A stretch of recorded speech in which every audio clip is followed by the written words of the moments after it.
Hello everyone, my name's Matt, I'm from Northamptonshire County Cricket Club. As an East Midlands region, we work together and we've recently had some training from a company called IntroTweet, which is a social media company, and they basically showed us how we can use Facebook, Twitter and Instagram to reach a bigger audience and hopefully help our cricket clubs grow. When using social media, I think it's really important to try and stick to the rule of thirds. So as you can see on the screen there, the top one we've got is Cricket Board News / promotion. So that is more likely going to be Facebook. The second one, Cricket Local and Club News, is going to be Twitter. And this is how you can link to schools as well. And then personality / behind the scenes, you can probably use these on all three platforms, Instagram, Facebook and Twitter. We're going to start off by going through Facebook. Facebook is still one of the biggest social media platforms there is, and as you can see on the screen, there's over 2.2 million active Facebook users at the moment, and it's a fantastic way to engage current club members about what's happening and what's going on in the club, and obviously a way of trying to attract new members to the clubs. This could be for your men's teams, for your junior teams, for All-Stars cricket, women's softball, or any other events you're looking to promote. I think it's really important to understand how Facebook works. So Facebook uses algorithms, which means Facebook will choose the most popular or engaging post to show to more people. So unfortunately, everything you post nowadays does not reach all of the friends that you have on Facebook. This is where Facebook features come into action. So as you can see on the screen, there's a number of different features that you can use on Facebook. So it's really important to change up what you're doing. So if you're doing a similar post every time, Facebook is going to see that and think it's a little bit boring in a sense, and they won't reach as far more people. Whereas if you start using check-ins, photos, videos, how you're feeling, use the get message tool so people can just message you straight away if they're interested or want to get in touch with you, and polls are a really good way of engaging more people. Insights are a really good way to see how your posts are doing, so who's engaging on your posts and your overall page performance. As you can see, you can view how each individual post performs with reach and engagement with your followers. It's always a good idea to compare different posts, and this will allow you to see what works well and what doesn't. It will be a trial and error. Some posts may work better than others because it's just news, so if you're just putting news out there that you want to tell people, it might not be as engaging as if you're trying to promote something, which if you get people to comment on, like and share, obviously that's going to reach more people and it's going to be showing that it's more engaging. You can also use Facebook for events such as beer festivals or AGMs, so this will allow you to share information with the relevant people and you'll be able to monitor the amount of people attending. You can also use it for regular events such as training, which can be scheduled in weekly. Utilising Facebook groups are also a great way to engage with specific people, so people are probably more likely to reply on a group than on a page. So a number of groups you can have, which can include All-Stars cricket and parents, club players, women's softball and anything else you think would be a good idea. As you can see, there's a perfect example here of how Leicestershire have used Facebook really, really well. Obviously they're promoting an event which many of you clubs are going to do, and I think there's a few important rules to take from here. So you can see they've used emojis, which is really important, time and dates, how much the sessions are, contact details, whether it's an email or telephone number, and more information. So they've used a link there, a web link. So basically try and use Facebook to make it as easy as possible to sign up something. So if you're promoting All-Stars cricket, you're obviously going to use the bat and ball emoji, the stars, and then you can use the calendar for your dates, a watch for the time, how much it costs, a contact, so obviously they've put in an email address there, and then a web link, so you can put in your All-Stars Cricket direct link on there to make it as easy as possible for parents to sign up to your programme. As I'm sure many of you have seen, you can boost posts on Facebook, which is paid advertising, and it's a really good way to reach more people. As you can see on the screen, you can target specific audiences as well. So obviously your location, what genders and what ages. So obviously with All-Stars cricket, you're probably going to be looking at mums potentially between a certain age range. Obviously if your club runs women's softball, you may run beer festivals and any other events your club wants to run. There are also a number of apps you can download to help you with social media. So Photogrid, an example, we've got one on the screen there. So it allows you to show more content and obviously make your post stand out, so you can combine photos and videos at the same time. You can add in wording, text, borders, and this can be used across all platforms as well. Another good one to use is Canvas, which is also similar to PhotoGrid. Both free to use, and it's a great way of getting more engaging posts. So the final feature on Facebook is Facebook Live. So this is obviously recording a live session. So the best thing to do, as you can see from the screen, is schedule a live post and promote it. Stay live for at least 5 minutes to build an audience. If you're only live for 2 minutes, you're not going to get anyone that's seen it. And monitor your comments and respond live. So it may mean one person recording, one person replying to the comments, and then consider the background music and its legality as well. So just a quick recap for Facebook. It will increase your club's reach if it's going to be used in the right way.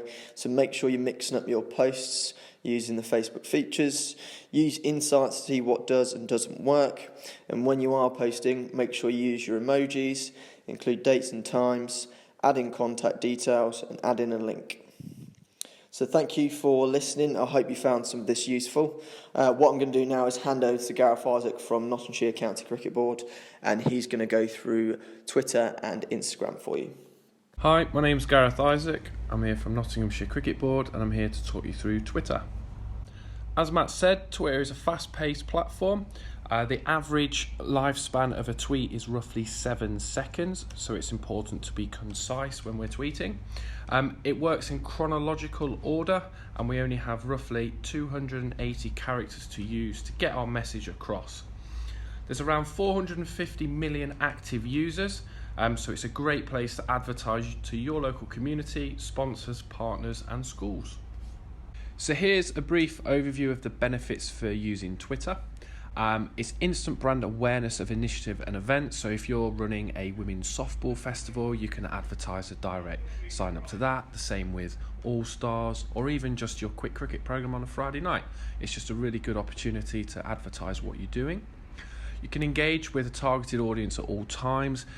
The reason people follow you potentially is because they're interested in what you have to offer, or they live within the local area. So all your tweets are targeted at the right people.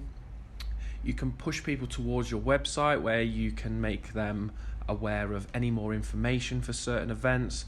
With Twitter only being 280 characters, you do have to be quite concise, but you can advertise people to go to your website where there'll be more information.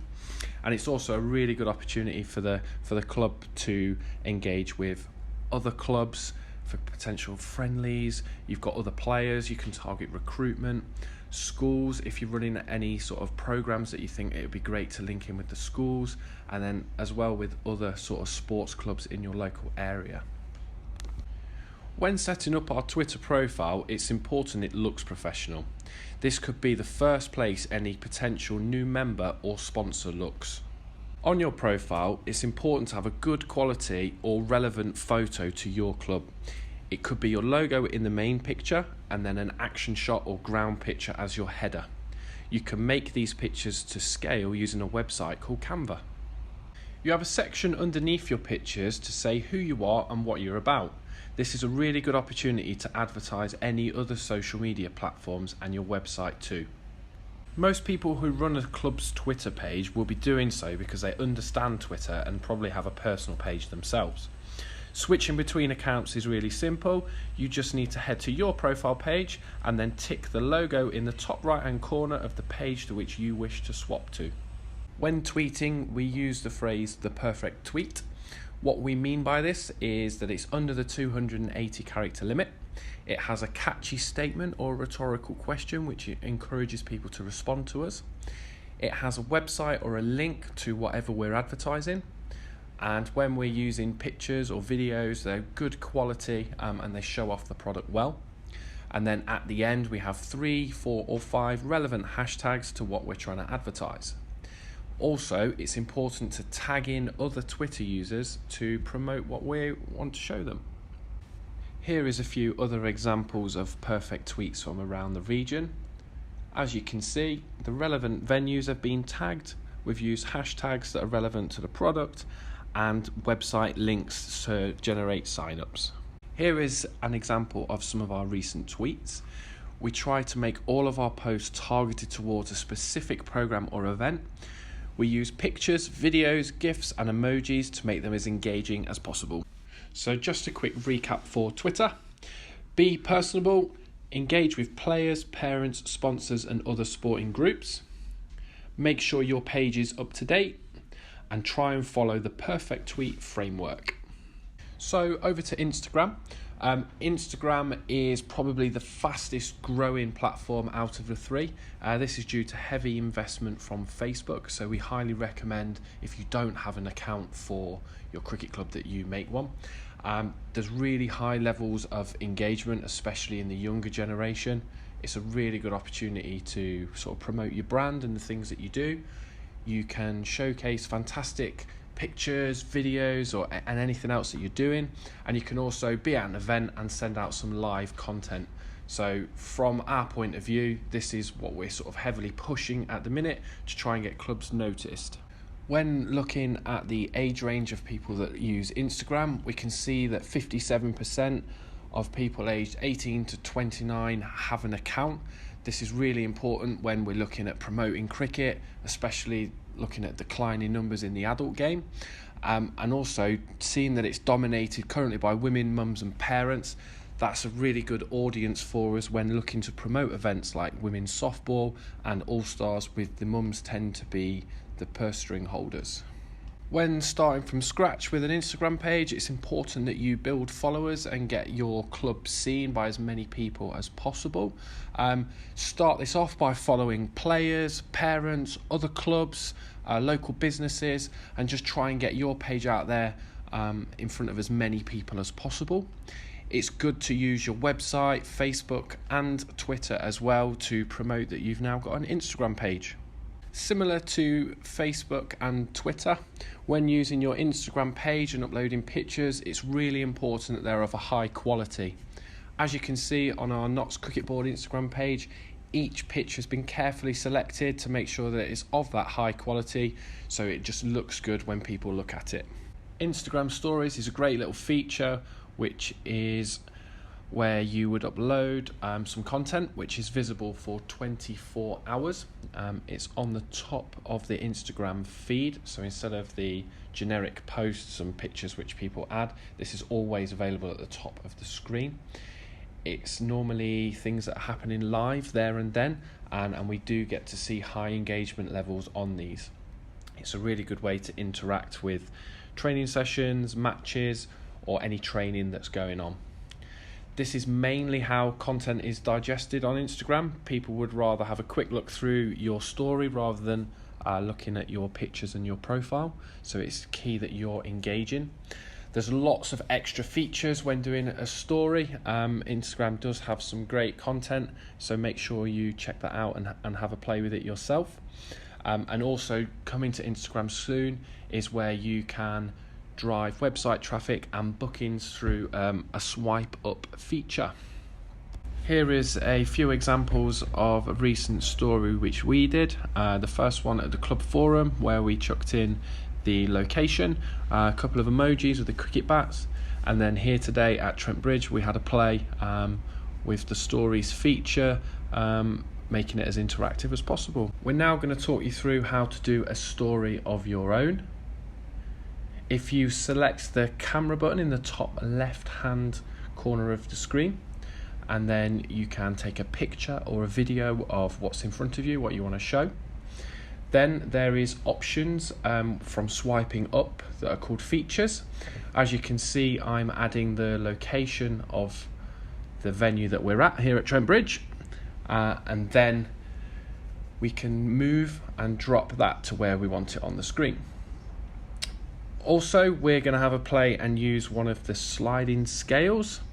This is an interactive feature where you can ask a question and then people can move the emoji to like the picture. This will come through to your inbox if somebody does. It might be a good starting point to speak to a potential new member. We've also got things like the clock, which we can add in, so the time of the session or anything else, the time that it's happening. We've then got the use of a GIF, so that's like a little interactive thing that's happening. We search the word cricket and lots of options come up. As you can see, there's quite a few of the IPL players, Kieran Pollard there on screen, so we can drag and drop him somewhere onto the boundary taking a catch, and it's just a really good way of showing how interactive we can be using a picture of the ground and a couple of different options. To add it to our story, we click Your Story in the bottom left hand corner. Just a quick recap for Instagram. If you don't have an account, we highly recommend that you set one up. You can build your following from members and other clubs. Try to use stories as and when you can. You can never use them too much. And then when you are using stories, try to use the features shown as much as possible. You've now heard about the 3 most popular social media platforms that we'd recommend. It's now time for you to think about having a weekly strategy. This would give you better reach and higher engagement levels. You should also consider the time of day that you are posting. Think about the target audience you would like to reach and the times that they will be using social media. For example, young parents will tend to sit on their phones after the children have gone to bed, so maybe think about posting at 7:30 onwards. There's a few examples of hashtags that you can use. We've got Top Tip Tuesday and Throwback Thursday. Try to have a familiar structure for your audience. So if you know that your games are on a Saturday and your training's on a Thursday, you can put some content out there as your followers will be expecting it. You can also link in your games, training sessions and social events, and then also consider key topics and national days. Thanks for watching our social media workshop. We hope you found these tips and tricks useful. On screen you can see all the platforms of the cricket boards involved, and contacts can be found on each board's website.